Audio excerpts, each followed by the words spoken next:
Aloha. This is the fourth week of Self-Awareness Facebook and Instagram Live. Today I'm talking about codependency and recovering from codependency and healing the inner child.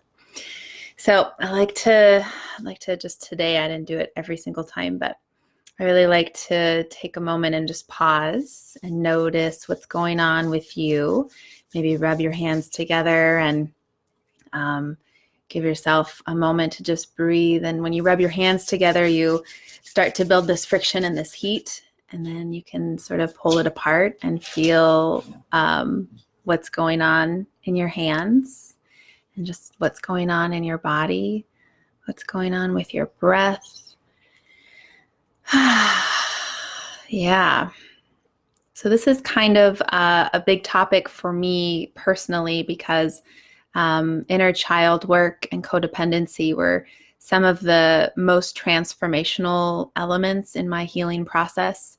I started attending Codependence Anonymous. It was a part of meetings and then also getting a sponsor to sort of sort through what codependency is, for me in particular, because it can show up in your life in different ways. And then inner child healing is something that sort of resonated with me when I started going in and learning more about the needs of the inner child.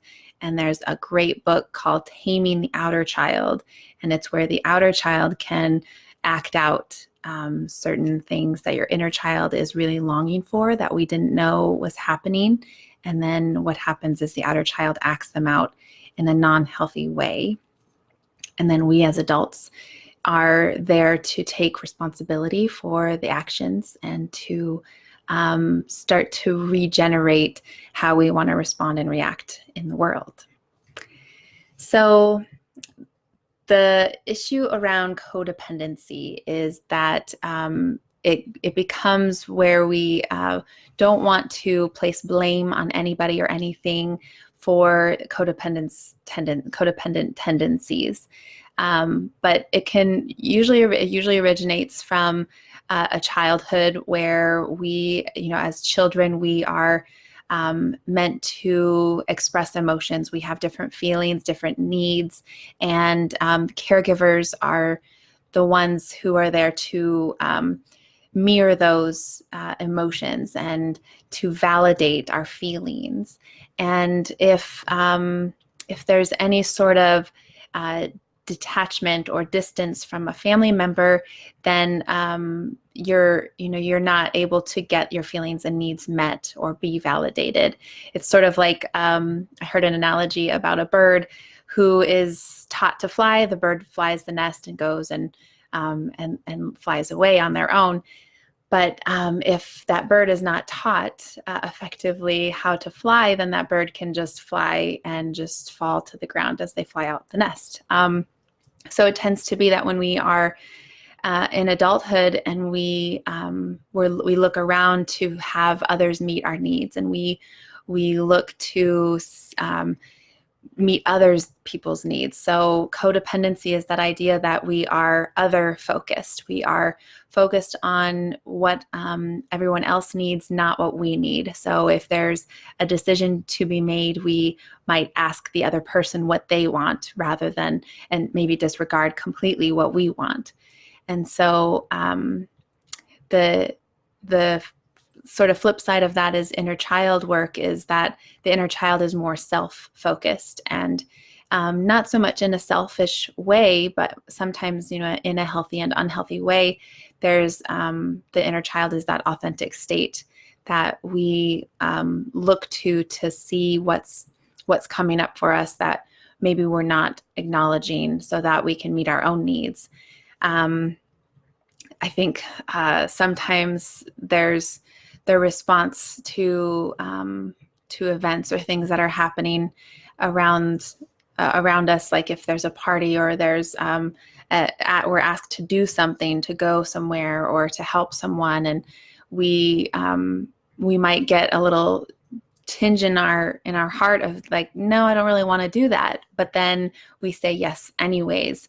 And so that no is probably that inner child saying, this is not really what I want. And then the codependency is saying, well, they really need me to do that for them, so I'm going to go do that. And you say yes. So the inner child healing comes into play because if we heal the inner child and we look at those old wounds and we release emotions that were not necessarily validated or our needs were not being met before, and we look at that wounding, then we're more capable and more able to like practice focusing on ourselves and what we need in any given moment. And a really simple practice that I like to do is just detaching from myself and practicing being that observer. I teach this in my yoga classes where I tell students to step back and observe themselves, observe their thoughts, observe their feelings, observe their physical body, and see what's actually going on. Because when we practice detachment and we practice observing who we are and we get curious and we see ourselves more, we investigate ourselves in a different way, then it's like telling our inner child that we see them and that we acknowledge them and that we are here to express and acknowledge those needs completely, and we're here to validate our own needs. So anytime a feeling is coming up for you, I know I've definitely done this, and if a feeling comes up and I can sense that judgment that comes up for myself of like, no, you shouldn't be feeling that. You don't need to think that. You don't need to express that or do that. It's this self-judgment of like telling myself that I am not supposed to be that, and that's just the egoic self saying no. So then I come in and I say, go away. I don't need you to tell me that I shouldn't be feeling that. I can feel however I want to feel. And so then I validate myself and release that judgment. And as soon as I validate the feelings, I allow them to come through. And when the feelings can come through, then they can, and the allowing happens, then we can move out and away from those and acknowledge what we really need to meet our own needs. Because, at the end of the day, whether you are loved and approved of by someone else or not, all you have is yourself. So you're left with yourself, whether someone is there or not. So it's important to just align with your own needs and your own feelings so that you can completely release and validate yourself and know that you are held and loved and that you are acknowledged and validated and recognized. It's all very, very important, it works all hand in hand. So, yeah, I'm going to take a drink because that was just a lot of words. So I have a couple of different reading materials that I wanted to share with you. And Melody Beattie is one that shares a lot of different literature about codependency. And she has a book called Codependent No More. I have it on Audible, so I don't have the book to show you, but I also have Melody Beattie's Codependence Guide to the 12 Steps. And it's a good little overview of the 12 steps of Codependence Anonymous, CODA.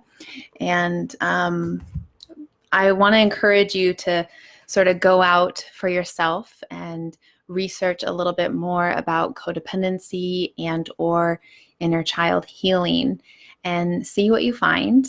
Maybe it's a video, maybe it's something to read, maybe it's a book or an article or a story of someone's journey through inner child healing and codependency recovery. And then once you find it, take a picture of it, post it up, and tag me at Reflective Healing on Instagram or Facebook, and use the hashtag CodependentNoMore. Okay. And if you want to look at yourself on an individual level, I am available for one-on-one sessions. And you can go to my website, reflective-healing.com/sessions.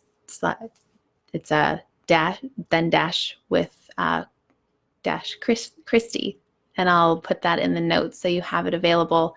And you can check out that anytime. And you can also sign up for an individual consultation for maybe a little discovery call to talk more about different elements with codependency and inner child healing that you might want to look at for yourself. Okay, thank you so much.